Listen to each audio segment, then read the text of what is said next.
Hi guys, that's the follow-up of the webinar Texturing and Beyond.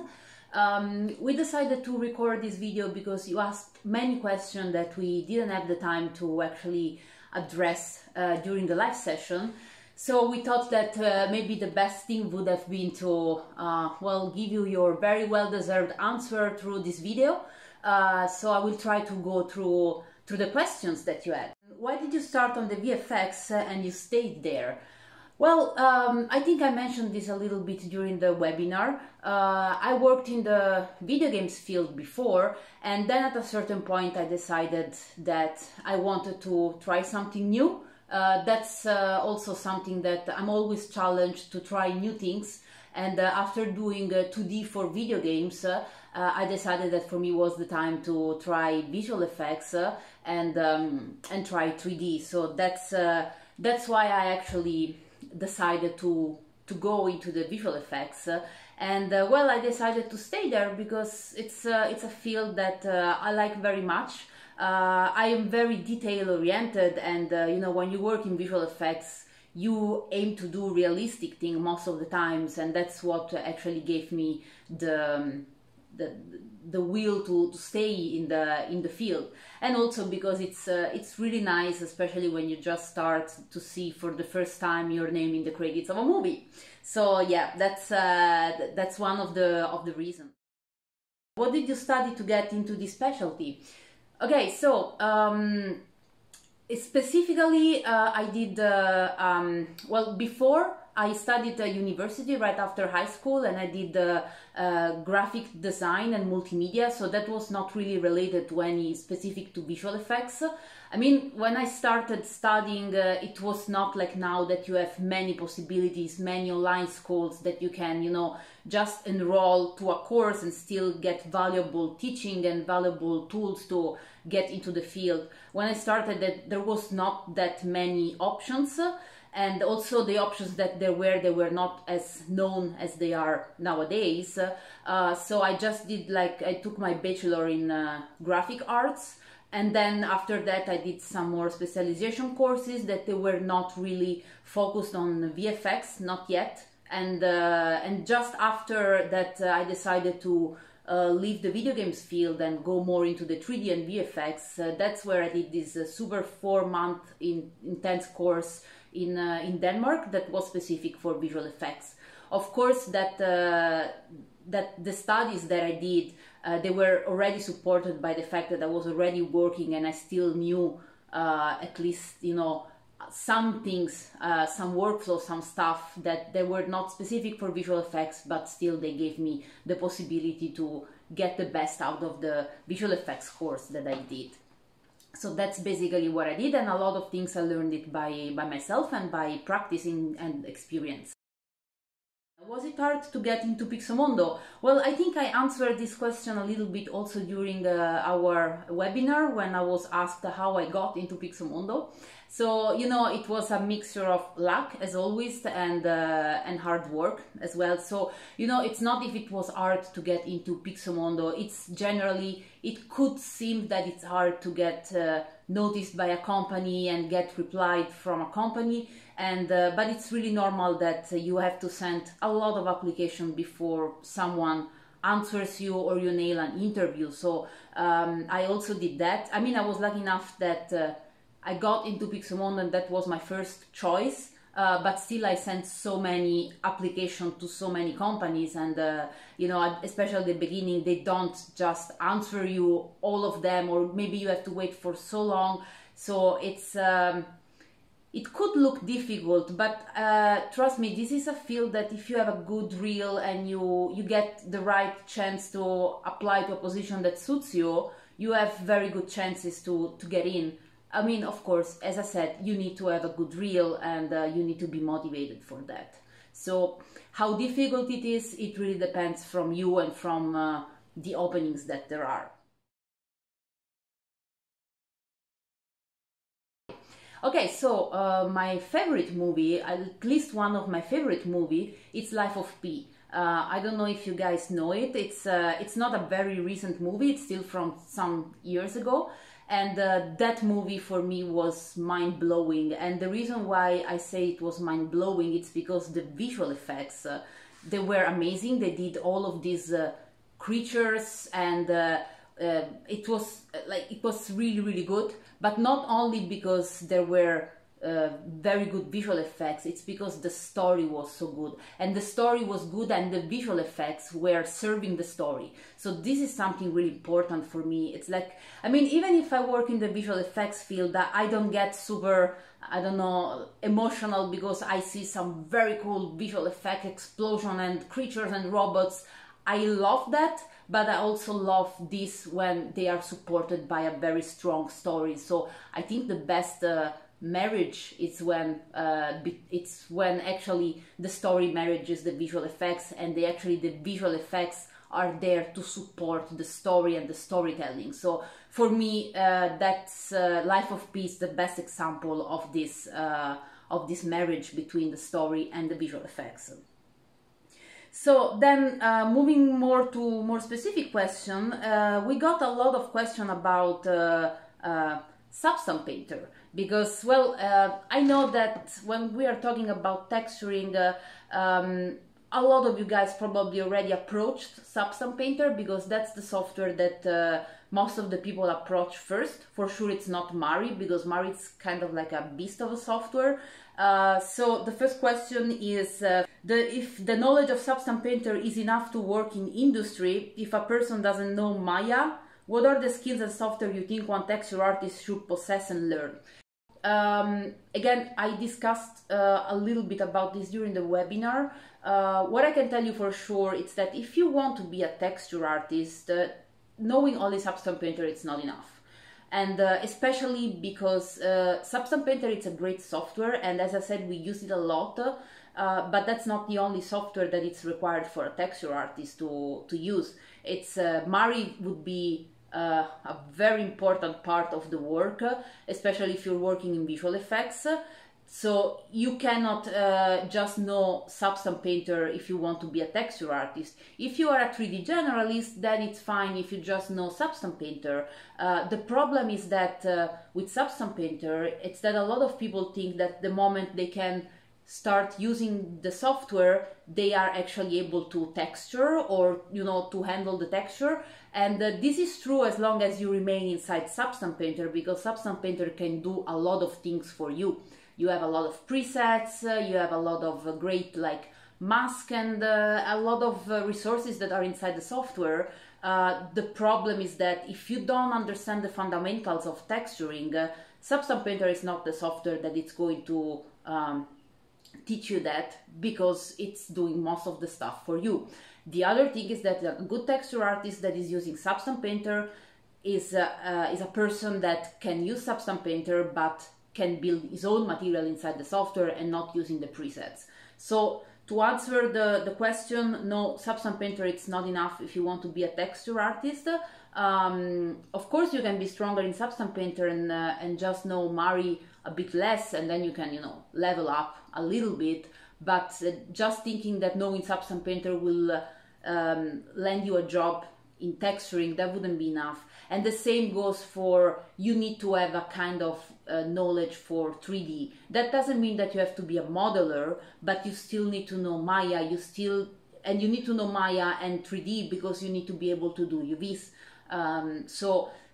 Even if you're not interested in model rigging and all this, you know, animation, you don't have to know rigging or animation or being a super good modeler, but you still need to be able to handle these 3D softwares.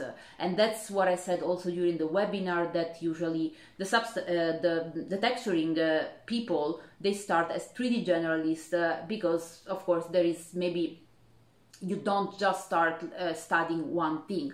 Of course you can, but also while you study that only thing, you will always encounter and face the fact that you have to use other software. For instance, if you are just using Substance Painter or Mari, you still need to be able to open Maya and bring your texture in Maya to put them in your render engine in order to render your final result. So that's this is something that you need to be aware of.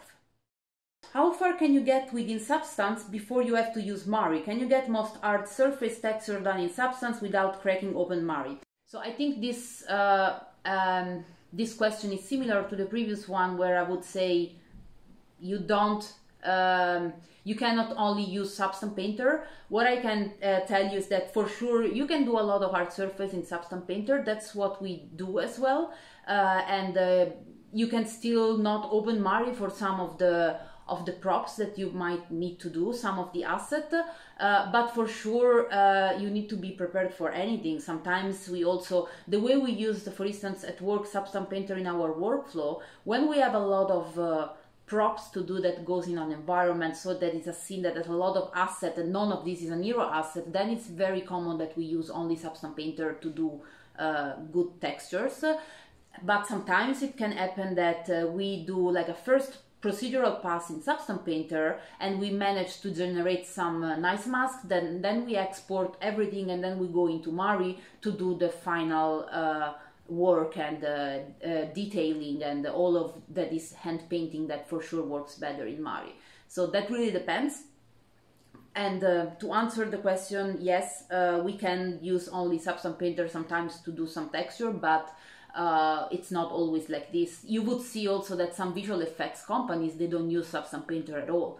So we use it, for instance, but some other, they just use Mari. So it really depends where you go, and you would need to be prepared for anything.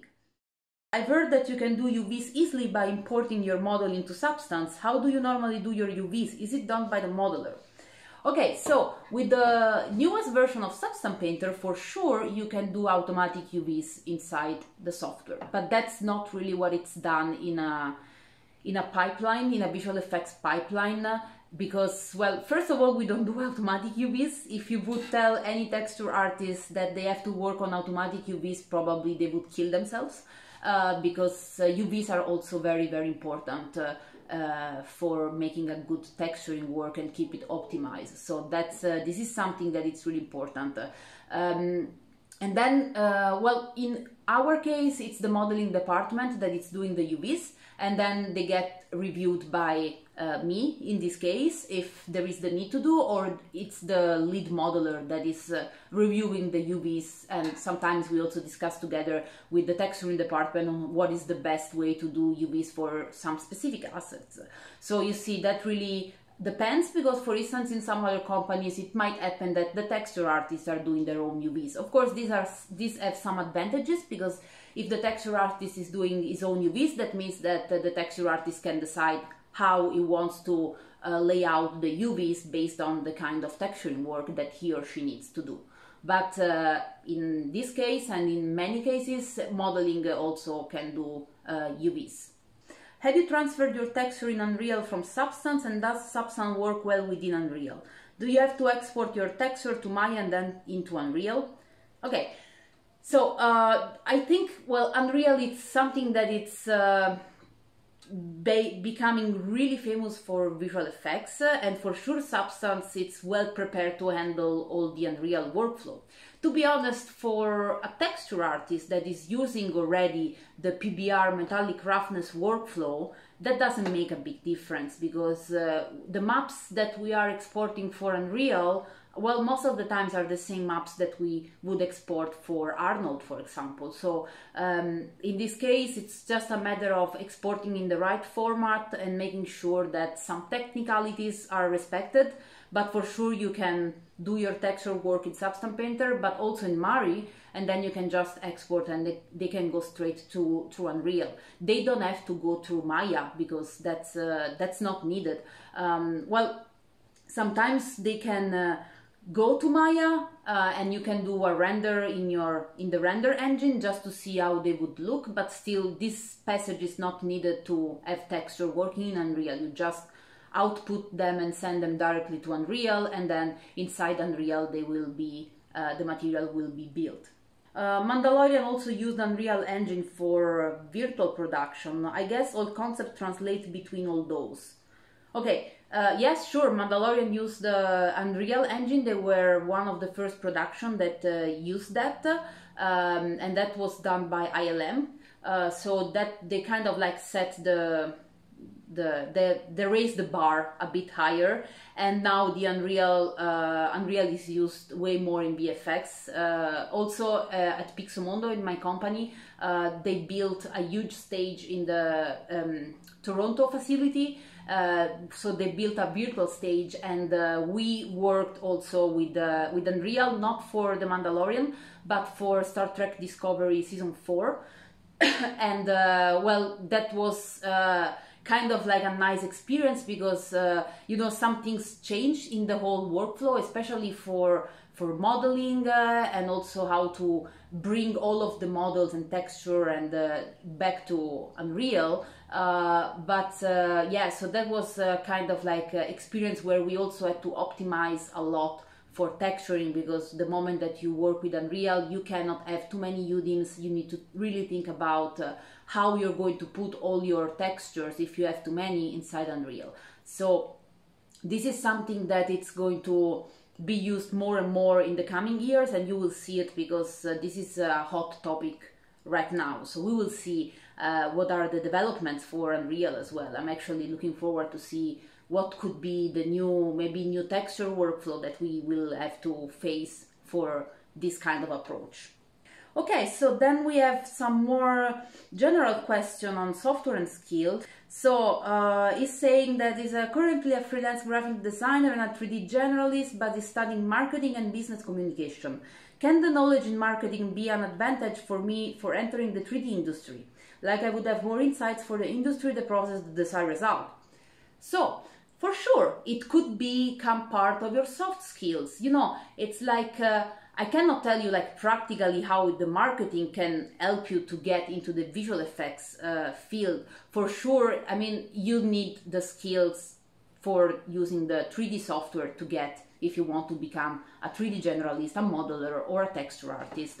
But all the knowledge that you have before, you can make the best out of it. It's like your cultural baggage that you bring with you, and you can still reuse that. It's part of also of your mindset. So, you know, it's not that if you put this on your CV, I can guarantee you that this is going to be like the perk point of your CV for getting a job in the VFX industry. But for sure, nothing goes to waste, and it's every knowledge that you guys get, it becomes part of you, becomes part of your experience, and you will be surprised how much you can reuse some knowledge that maybe it's not directly related to the field you're working right now, that you can reuse, and it becomes part of how you are, and your personal cultural background. So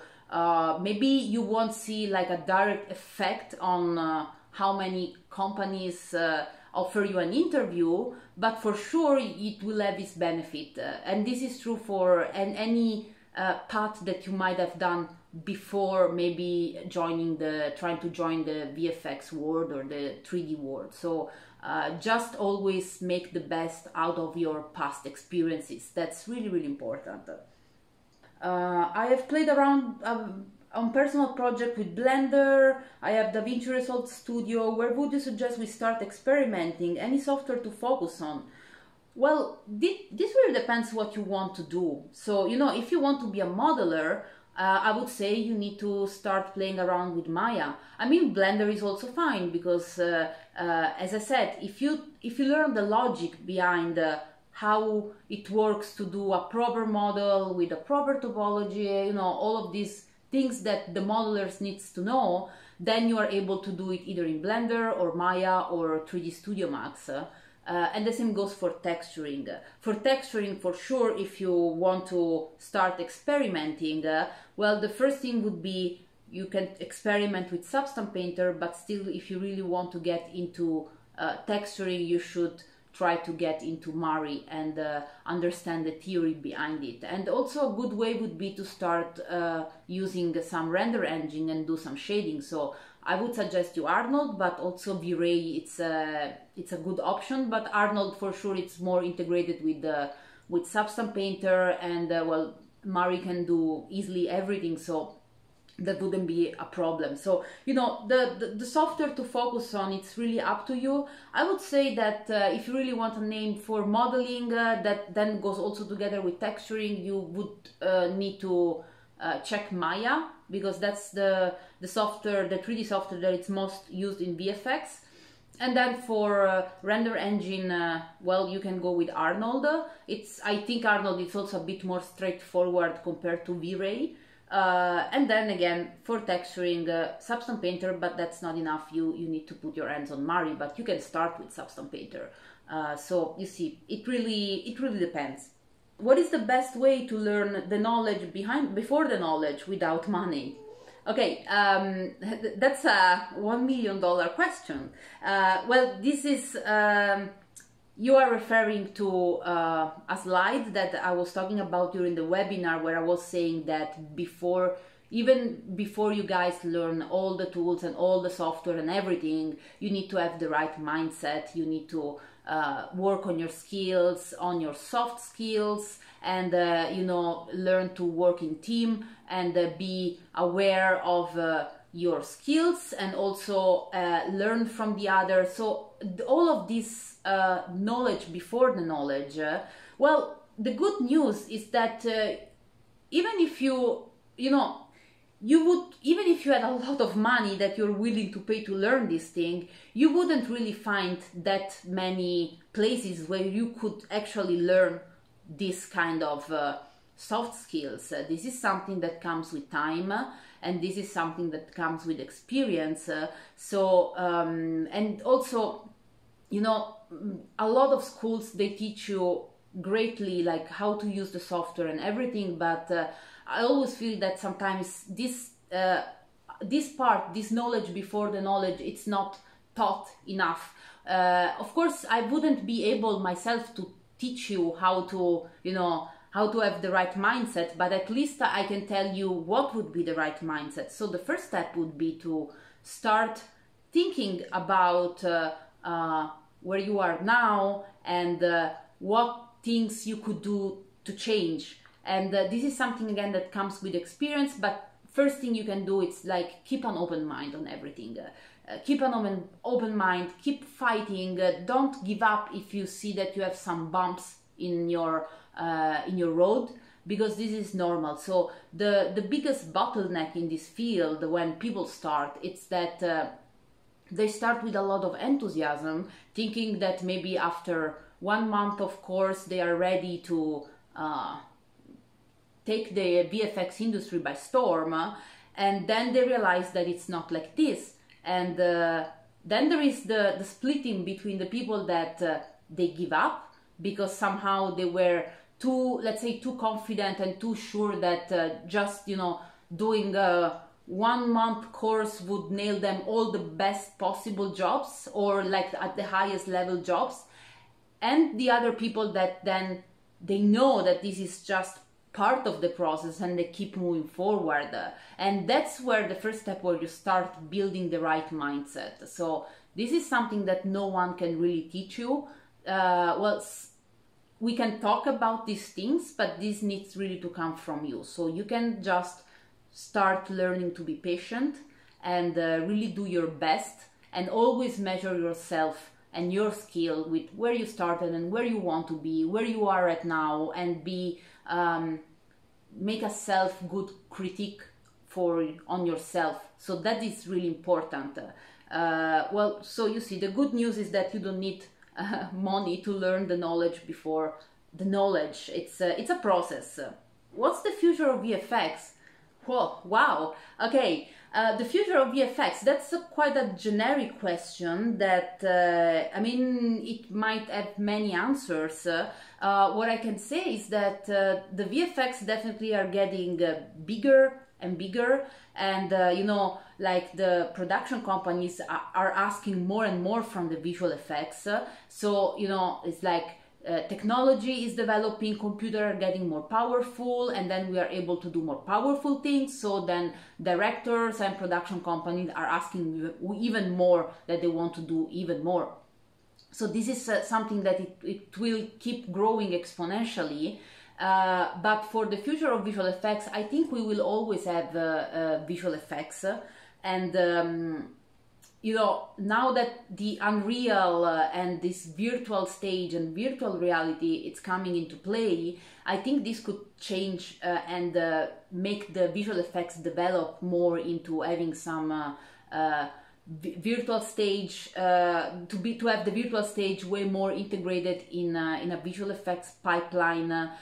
So I think what is the future for visual effects, it's highly dependable on the tool that are coming out right now and how they will change the way of doing things. So you know, I would imagine that also we will work way more with digidoubles. You know, nowadays it's like they are able to do the scan of the actors, and maybe in 10 years you do a scan of a very famous actor now that it's 20 years old, and when he will be 40 you would still be able to have that actor play like his 20 years old self, because you did the scan of him when he was 20 years old. So, you know, there are a lot of development that are quite exciting, and they go really together with technology. So I think this all of this, it's a process that well, cannot be stopped, and we will see where it will bring us actually.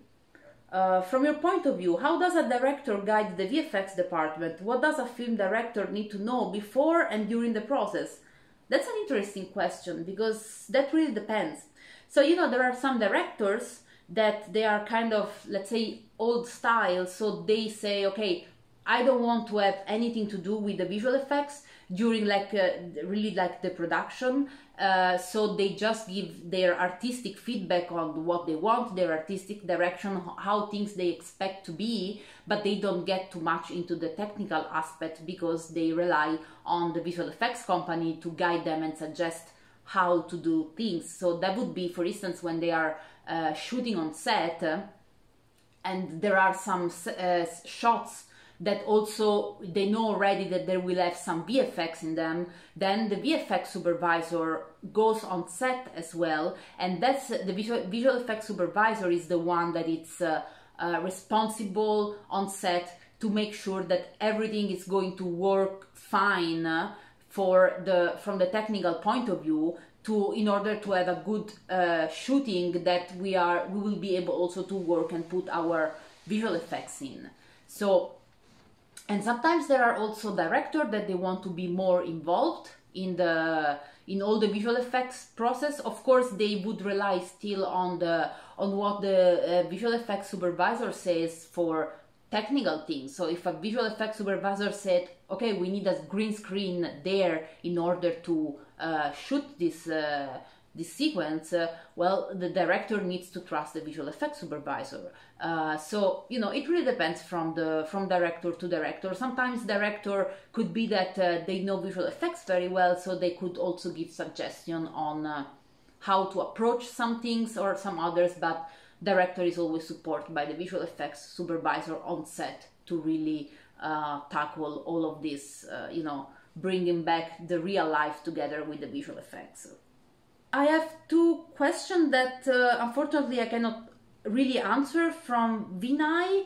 I am from India. I have 4 years of experience as an environmental generalist, but I want to work in US or UK. So you can tell me about it, how I can make it possible.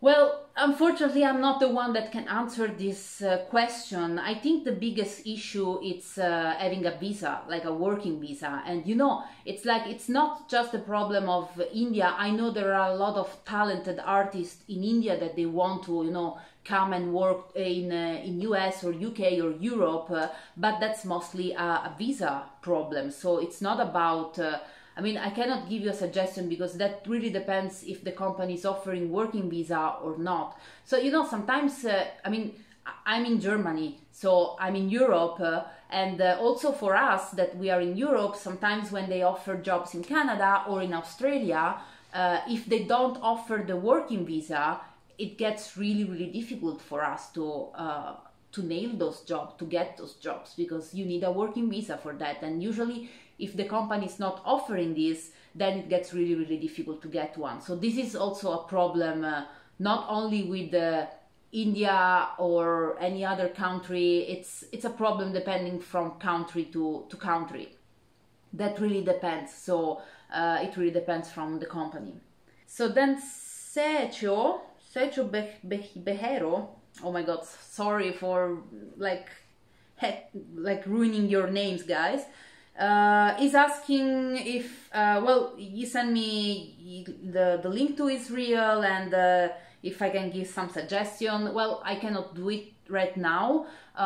Usually what I can suggest you is that you should check. There are a lot of events where there are portfolio reviews, and that's a great chance to have your reel reviewed by a professional. I also do this sometimes, but of course I cannot, I mean, I have many people that send me the reel and they ask me for feedback or anything. Whenever I can, I try to, you know, give some answer, but that can get pretty tricky.